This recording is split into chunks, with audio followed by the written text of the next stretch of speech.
প্রিয় দর্শকবিন্দু, আজকে মাইলস্টোনে যে একটি ভয়াবহ দুর্ঘটনা ঘটে গেল, সেই দুর্ঘটনার প্রেক্ষিতে আমরা আছি এখন বাংলাদেশ মেডিকেলে উত্তরাতে।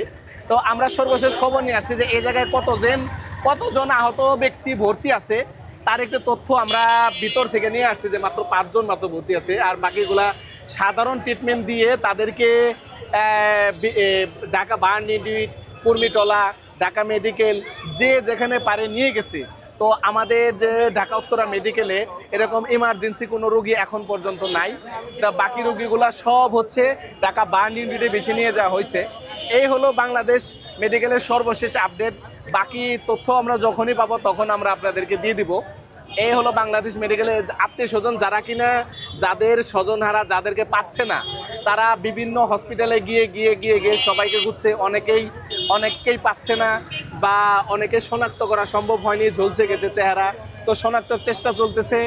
আর এই যত ভিড় দেখতেছেন সবাই হলো স্বজনহারা ব্যক্তি, সবাই খুঁজতেছে সবাইকে। যা আবার কিছু লোক আছে যে এসে খবর নিচ্ছে কি অবস্থা, যা আবার কিছু লোক আছে রক্ত দেওয়ার জন্য আসছে, অনেক স্বেচ্ছাসেবী সংগঠনের জায়গায় কাজ করতেছে। তো এ হলো বাংলাদেশ মেডিকেলের সর্বশেষ আপডেট। তো আমরা বাকি আপডেট জানাবো। এখন পর্যন্ত এ জায়গায় বেশি রোগী নাই, বেশিরভাগ রোগী বাংলাদেশ বার্ন ইউনিটে চলে গেছে, ঢাকা মেডিকেলে চলে গেছে, কুর্মিটলাতে আছে।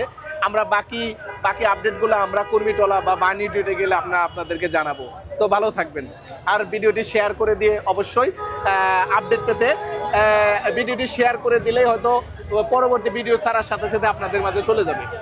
তো ভালো থাকবেন, খোদা হাফেজ, ধন্যবাদ সবাই।